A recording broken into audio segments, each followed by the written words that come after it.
नमस्कार। आज मैं फिर आपके सामने अपराध की एक और घटना लेकर आया हूं। आज के अपराध की घटना हालिया है, बिल्कुल हाल फिलहाल की है। आज का वाकया शुरू करने के पहले मैं ये बता दूं कि हमारे जिन जिन सुधी श्रोताओं ने किताब वर्चस्व के साथ अपनी फोटोग्राफ भेजी थी, उन सबको मैंने कम्युनिटी में लगा दिया है। बीच में मैं चूंकि था नहीं, मैं जो स्टॉक्स के लिए गुरुग्राम गया हुआ था, तो इसलिए मैं बीच में कुछ लोगों के फोटोग्राफ्स पोस्ट नहीं कर पाया जो मुझे मेल से मिले थे। लेकिन अब जो भी आएंगे उन सबको मैं कम्युनिटी में पोस्ट करूंगा। आज कम्युनिटी में मैं अपने जो स्टॉक्स के पॉडकास्ट की कुछ फोटोग्राफ भी पोस्ट कर रहा हूँ। देखिएगा, हफ्ते भर में वो बड़ा करीब 2-2.25 घंटे का पॉडकास्ट है। जो जिनका इंटरेस्ट है वो देखें जरूर इसको। आज के वाकये पर आते हैं। आज का प्रदेश वही अपना उत्तर प्रदेश, जिला झांसी। 2 फरवरी 2024 ये तारीख थी। प्रेम नगर थाना क्षेत्र में भूषण टॉकीज वाले मोहल्ले में, उसके पास के मोहल्ले में सवेरे सवेरे 6-7 बजे रोना धोना हल्ला गुल्ला सब मचा। पास पड़ोस के लोग इकट्ठा हुए और घर में पता लगा कि जो मेल मेंबर था उसकी मृत्यु हो गई। उसकी पत्नी और 2 बच्चे रोते बिलखते रहे। आते ही लोगों ने पूछा कि क्या हुआ था। पत्नी ने बताया कि रात में शराब पीकर भी आए थे, लेकर भी आए थे, और जब ख़त्म हो गई तो फिर लेने गए, बाजार से ले आए।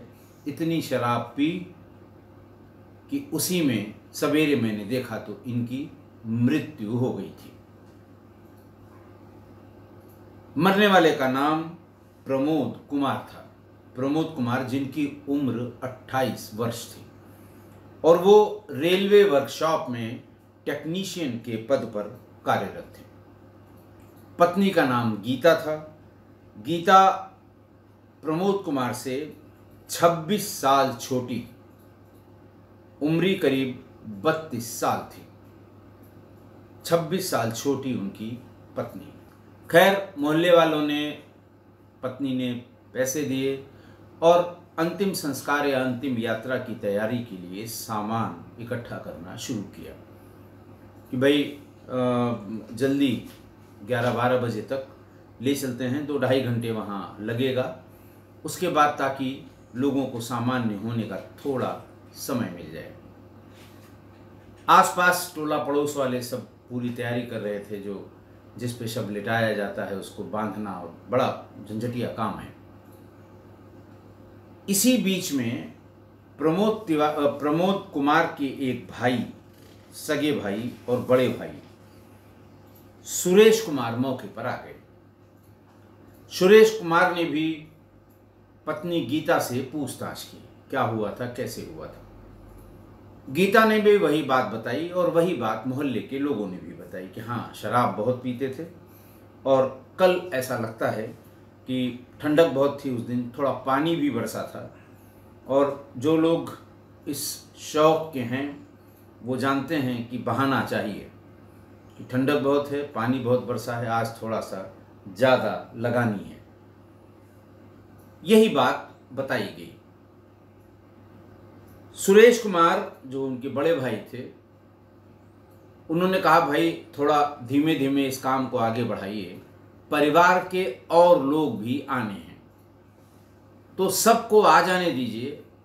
भाई हैं, इनके मौसा हैं, फूफा हैं, इन सबको मैंने खबर कर दी है, इन सबको भी आ जाने दीजिए, ऐसी भी क्या जल्दी है। लोग मान गए कि हाँ, बात तो आपकी बिल्कुल सही है। दूसरे मृतक के सगे भाई थे, ऐसा कह रहे थे, मानना भी था लोगों को। और प्रमोद जहां किराए पर रहते थे, भूषण टॉकीज के वाले मोहल्ले में, वहाँ से 300 मीटर की दूरी पर जो थाना उस इलाके का है, प्रेमनगर थाना था।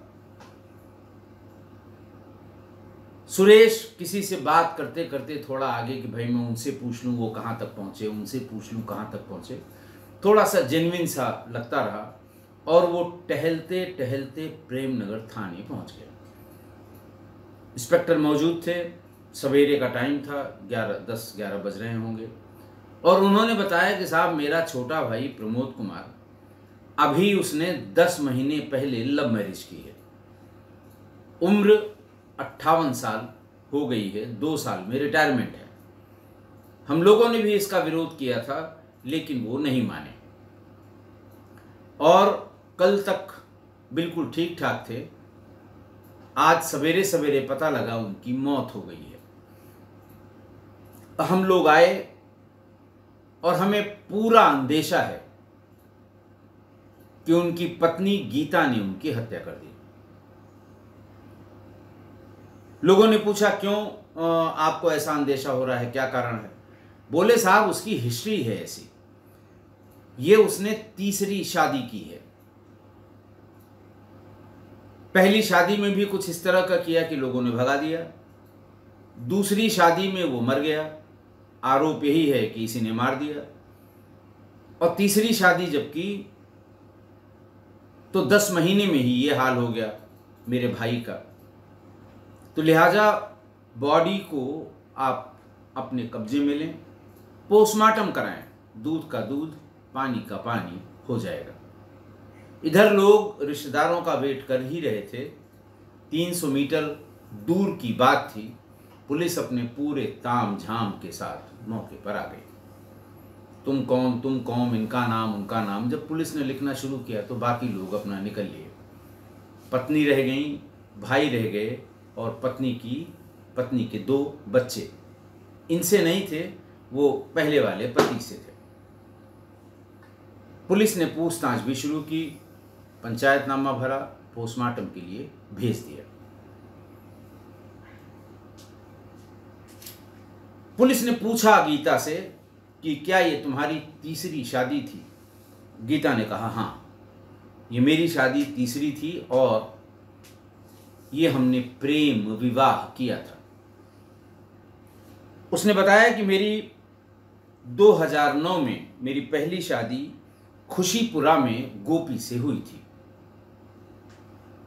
मैं अपने ससुराल करीब 6 वर्ष तक थी, लेकिन इन 6 वर्षों में मुझे कोई संतान नहीं हुआ।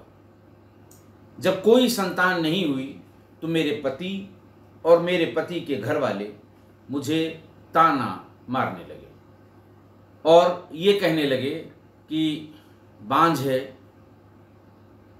ये बच्चे पैदा नहीं कर सकती, हमारा वंश नहीं चला सकती, और इतना प्रताड़ित किया कि एक दिन मार के घर से निकाल दिया। उसने बताया कि फिर मेरी दूसरी शादी 2009 में शादी हुई, 6 साल तक रही, यानी 2015 तक वो इस शादी में रही, और फिर ताने मार मार के उसे वहाँ से भगा दिया कि जब तुम बच्चे नहीं पैदा कर सकती तो तुम जा सकती हो।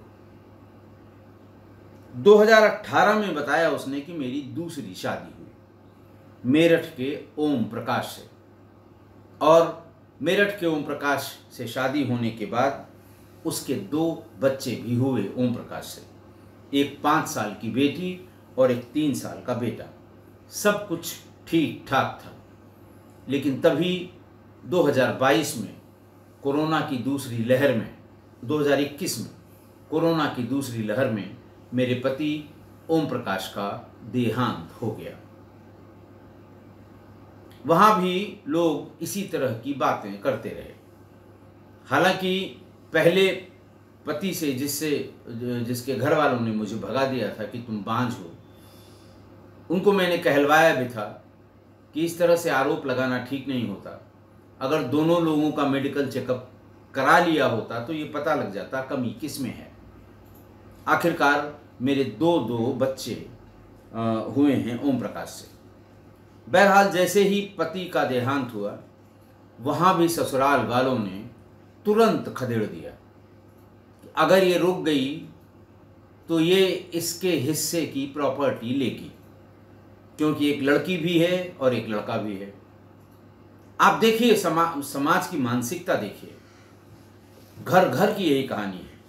उसे ओम प्रकाश के मरने के 6 महीने के भीतर ही उसे दफा कर दिया और वो वापस अपने घर खड़ैया मोहल्ले में आ गई, अपने मायके में। खड़ैया मोहल्ला भी वहीं है और वहीं से थोड़ी दूर पर ये भूषण टाकीज वाला मोहल्ला है, वहाँ पर आ गई। उसने बताया कि मेरी माँ रेलवे वर्कशॉप में काम करती थी, वहीं प्रमोद काम किया करता था।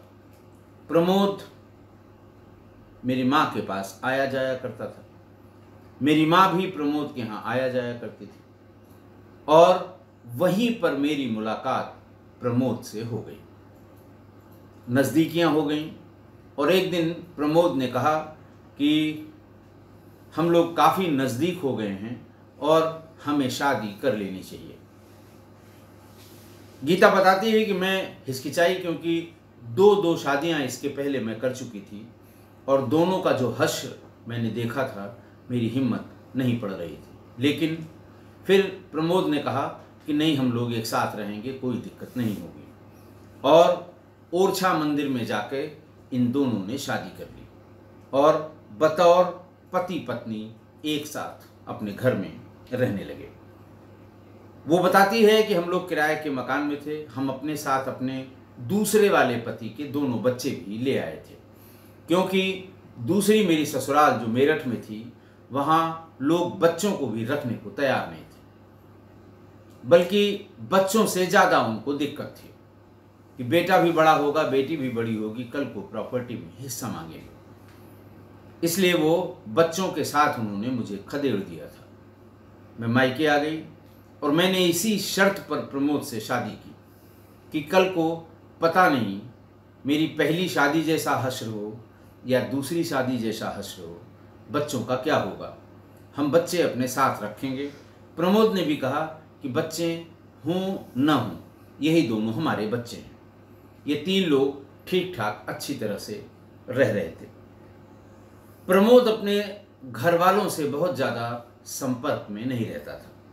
वो कहता था कि मेरा अपना कोई नहीं है, मुझे अपनों ने ही सबसे ज़्यादा सताया है। अब हमने शादी कर ली है, मैं इस नए परिवार में बहुत खुश हूँ। न वो कभी अपने भाई को उसने आने दिया, न परिवार के किसी व्यक्ति को वहाँ आने दिया। हम लोग बिल्कुल अच्छे से आराम से रह रहे थे।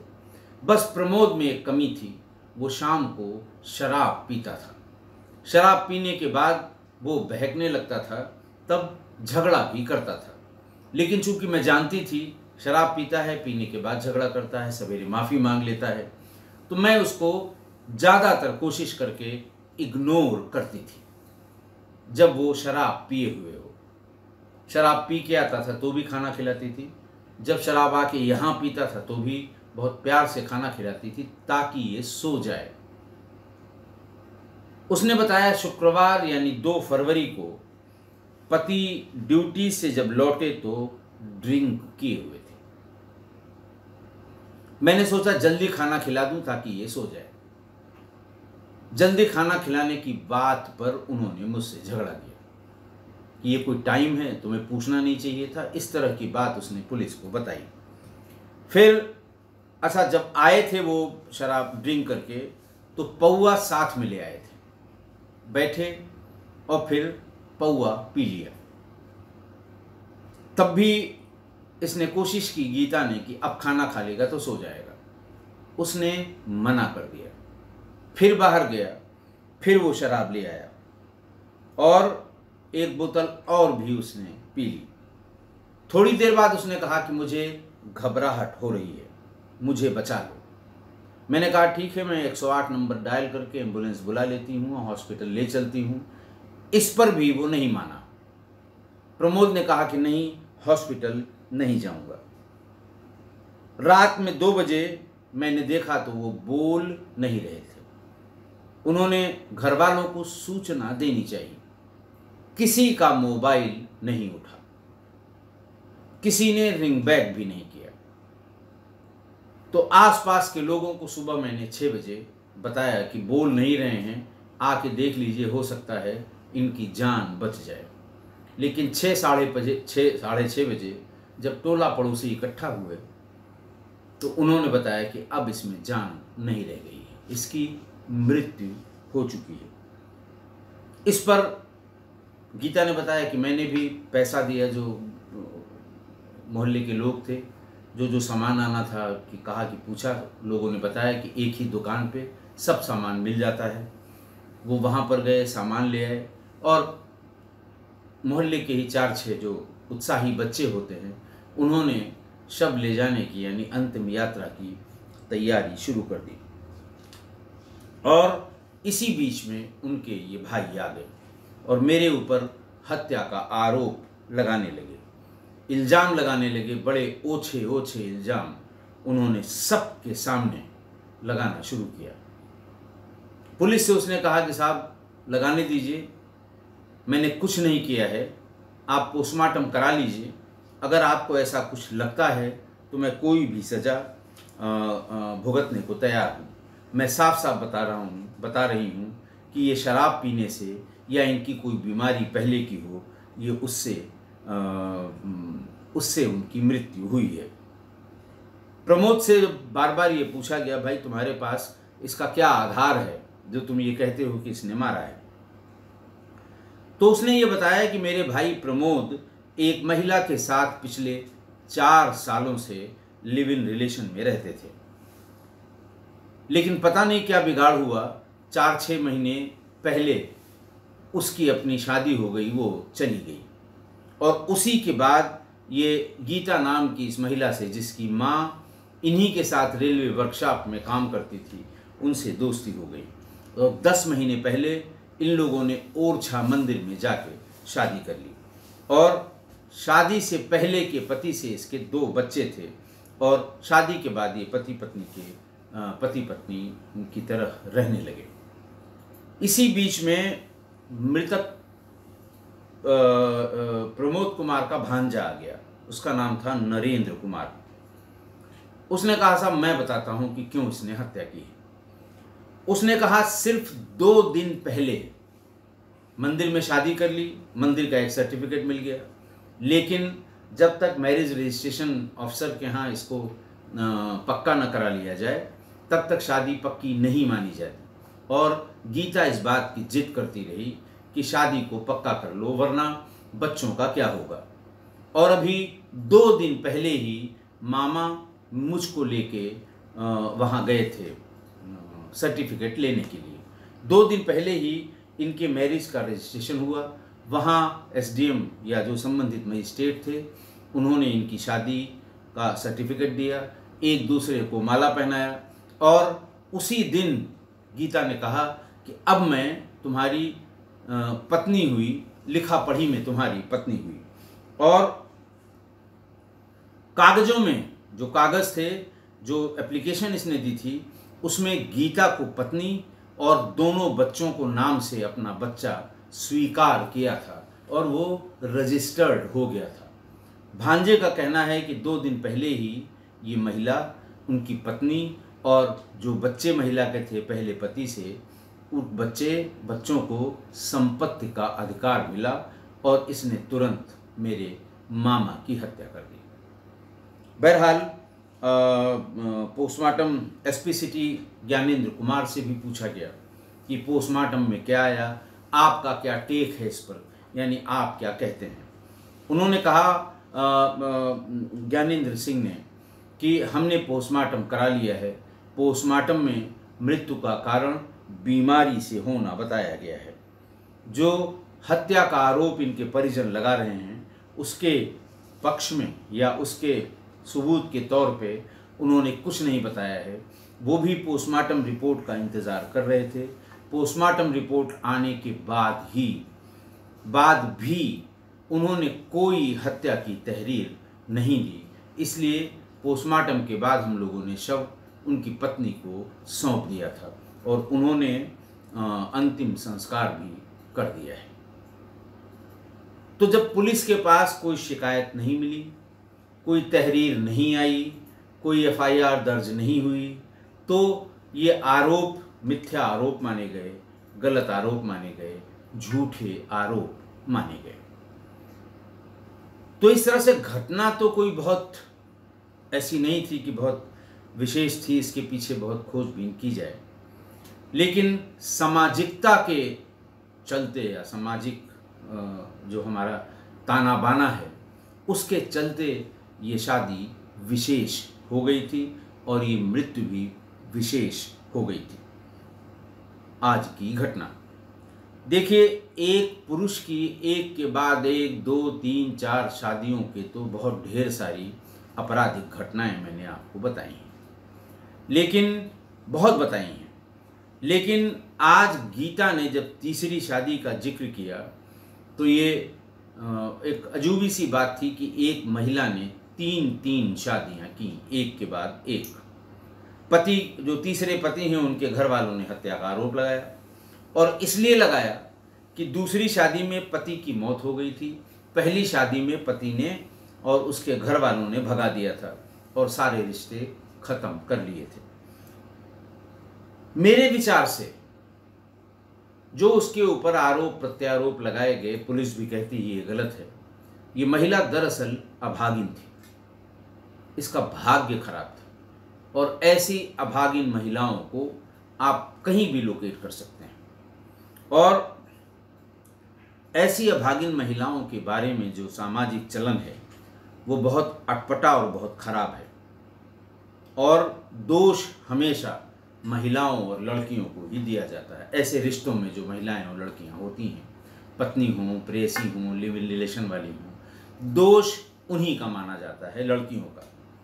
यानी अगर एक शादी तय हो गई, मान लिया एक लड़का लड़की की शादी तय हो गई, एक डेट फिक्स हो गई, और फिक्स डेट के थोड़ा पहले ही लड़की के घर में या लड़के के घर में किसी एक जिम्मेदार आदमी की मृत्यु हो गई, एक विशिष्ट आदमी जो दोनों में से किसी घर का हो, उसकी मृत्यु हो गई, तो समाज फौरन यही कहेगा कि ये शादी तोड़ दो,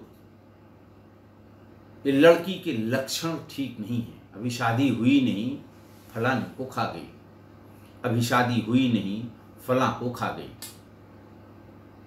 चाहे ये दुर्घटना लड़की के घर में हुई हो, लड़की के घर वालों के या लड़के के घर वालों के, ये फला फला को खा गई, और लड़के वाले ये शादियां तोड़ देते हैं। लेकिन लड़कों के लिए ये कभी कोई नहीं कहता, भाई शादी तो दोनों की तय हुई ना, लड़की की भी और लड़के की भी। मान लिया लड़की की तरफ से किसी की मृत्यु हुई, अकाल मृत्यु हुई, एक्सीडेंट से मृत्यु हो गई, बड़ी घटना हो गई, आग लग गई, तो लोग ये नहीं कहेंगे कि लड़का बड़ा दैत्य है या राक्षस है या भूत है कि शादी तय होते लड़की वाले का नुक्स, तब भी लड़की को ही कहा जाएगा कि ये तो शादी अभी हुई नहीं है, लड़के को बाप को खा गई, घर खा गई, तब भी लड़की को ही कहा जाएगा कि अभी तो शादी हुई नहीं है, आने के बाद पता नहीं क्या करेगी, इसलिए शादी तोड़ दी जाए। कभी किसी के मुंह मैंने ये कहते हुए नहीं सुना है, लड़के के यहाँ मान लिया इस तरह की कोई दुर्घटना हो जाती है, लड़के के यहाँ इस तरह का जो मैंने उदाहरण बताया, जो लड़की के यहाँ के उदाहरण हैं, वो लड़के के घर वालों पे भी वही उदाहरण फिट बैठते हैं। लेकिन कभी किसी ने ये नहीं कहा कि ये लड़का जो है वो राक्षस हो गया है या लड़का राक्षस है, कि शादी के पहले फला फला को खा गया, पता नहीं शादी के बाद घर का क्या होगा, कभी किसी ने नहीं कहा। चाहे इनके यहाँ का नुकसान हो चाहे उनके यहाँ का नुकसान हो, दोष लड़की का ही है। और कभी कभी तो ये कहते हैं कि साहब ये तो डायन हो गई शादी, ये लड़की अपशकुन है, मतलब दोष लड़की का है, अपशकुन लड़की का है। डायन लड़की है, सब लड़की ही है। यही समाज की सच्चाई है। आज की तारीख में भी ये बिल्कुल सच बात है और शायद इसीलिए इस समाज को पुरुष प्रधान समाज कहते हैं कि अब अगर कोई ये कह के शादी तोड़े कि शादी तय होने के बाद या शादी होने के बाद जो बुरा हुआ वो लड़की की अपशकुन की वजह से हुआ, तो कानून में इसका कोई प्रावधान नहीं है। अगर कोई ये कह के शादी तोड़ दे, कोई प्रावधान नहीं कि साहब अनावश्यक मेरी लड़की को डायन कह के, अपशकुन कह के ये शादी तोड़ी जा रही है। लेकिन अगर कोई इस बात से नाराज है तो लड़की की शादी इस तरह से तोड़ने पर, तो फिर लोग उसको समझा देते हैं कि दहेज वाला मुकदमा करो। तो झूठा दहेज का मुकदमा वो लिखाएगा, क्योंकि वास्तविक कारण की कोई न सजा है न कोई प्राविधान है। हाँ, नई जनरेशन ने अब थोड़ा हिम्मत दिखा के 2 कदम आगे निकालना शुरू किया है, कहना शुरू किया है लड़की का क्या दोष है। घर में अगर कुछ घटित हुआ है, इनके या उनके, लड़की का क्या दोष है। और परिवार से बगावत करके लड़कों ने, कई मिसालें हैं इसकी, ऐसी शादियां की हैं। लेकिन अगर समाज की चलेगी तो वो कभी ये शादियां नहीं होने देंगे और दोषारोपण लड़की पर करेंगे। इसलिए जब तक समाज अपनी सोच नहीं बदलेगा, लड़कियां इस तरह के आरोप झेलती रहेंगी। मैं किस्सा कोई परिवार से भी कहूँगा कि, या पूछूंगा कि क्या आपके इलाके में, आपके क्षेत्र में, आपके परिवेश में, क्या आपके समाज में भी इसी तरह की सोच आज भी है?